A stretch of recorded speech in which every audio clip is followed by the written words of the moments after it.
One of the biggest problems that people have when they're trying to lose weight is getting over those cravings for food, even though they're not really hungry.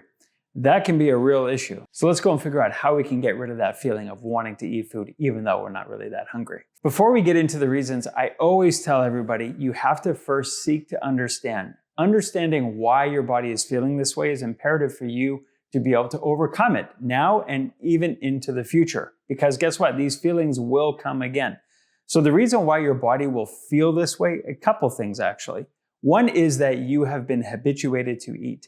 That means that, breakfast, lunch, dinner, maybe a snack in the evening time when you're watching TV, maybe a snack or a sugary coffee in the morning in between breakfast and lunch. You are becoming accustomed or habituated to eating. That's what happens in North American society. We have food everywhere. So eating all the time is a common thing. It's actually very rare for us to not eat or to maybe even go to bed a little hungry or to skip meals. That's not a common societal thing in North America.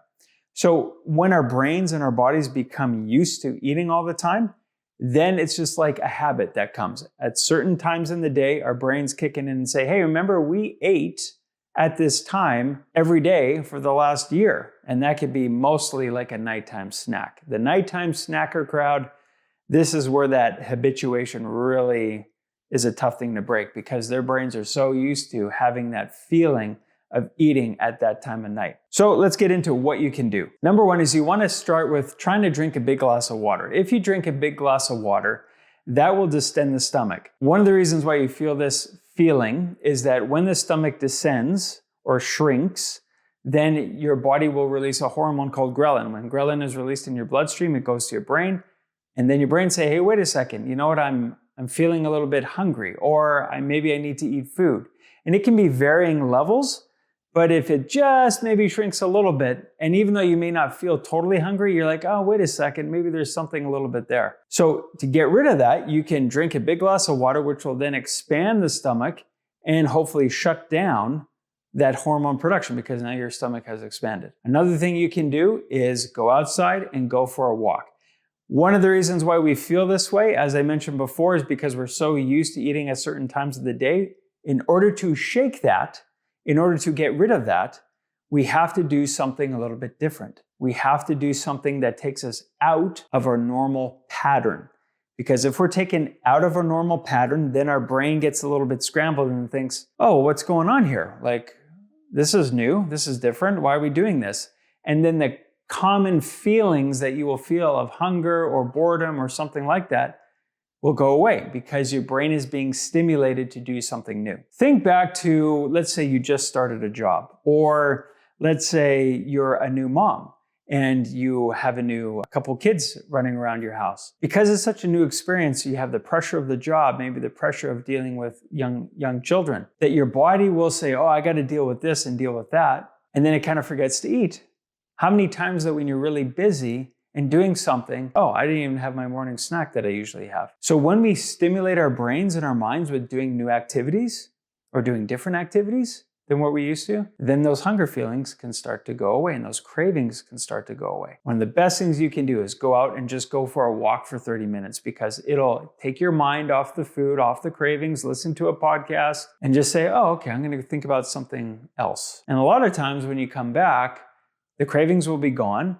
And even a bonus is because you went for a walk, you are burning calories anyway. So even if you did come back and you wanted a little bit of a snack, you would have burnt off maybe about 100 to 120 calories there. So you'd be still net zero on the food. Third thing you want to do to try to nullify those cravings is remember your prime motivator. In other videos, we've talked about that on our podcast. We talk about the prime motivator. The prime motivator is the thing inside you that drives you to want to achieve weight loss. That is the thing. That is like, if you had to pick your children's lives over food, you're going to pick your children's lives, right? If somebody said, hey, you know what? If you eat this piece of chocolate cake, then I'm going to hurt your children.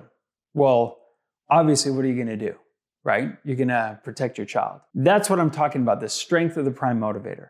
If you can find, and this takes some thought, it's not easy, you have to work on this, But if you can find a strong enough prime motivator that is akin to that example, then there's nothing that can stop you. If you truly want to do that to the core, then no amount of food can stop you. Now, you may have moments of weakness in there, and everybody does. I'm talking about the overall net effect of you constantly getting your steps in, not eating the food that you know you shouldn't be eating, and focusing on what you really, really want. So if you can always remember your prime motivator, it should be a short phrase, like maybe 3 or 4 words in your mind, just repeating in your mind, this is what I really want. Focus on that, and that'll help you also dispel those cravings. Last thing is you want to get rid of the stuff in your pantry or fridge that you know are the weak points in your diet. So what I mean by that is, if you know that I love certain type of cracker, or if I like to eat these chips, or if I keep these, chocolate candies up in the high cupboard, and so I know I go there, a few times a day, and I just grab like 2 or 3. Well, those 2 or 3 will add up over the course of a day. But if you know you have these little secret stashes of stuff that you like to snack on, then get rid of them. It is a lot easier to dispel with cravings when you know the option for those cravings is not even around. Most people don't crave oranges or broccoli or, maybe even cheese or almonds. They will crave the chips. They will crave the sugary little snacks. And if those aren't around, then there's nothing to crave. And your body and your brain and your body knows that, okay, I may want that, but it's not here, so I'll just forget about it. So those are 4 simple things that you can do to dispel with cravings, even though you're not really hungry. All right, so let's recap them quickly. First thing you want to do is drink a big glass of water. Then you want to go outside, get walking. Then you want to remember that prime motivator, or the real reason why you're doing this in the first place. And the 4th thing you want to do is just get rid of all the junk in the fridge and the pantry. If you can do this, then those cravings will start to subside. You'll create a new habit that is better for you, and you'll be a lot happier in the end.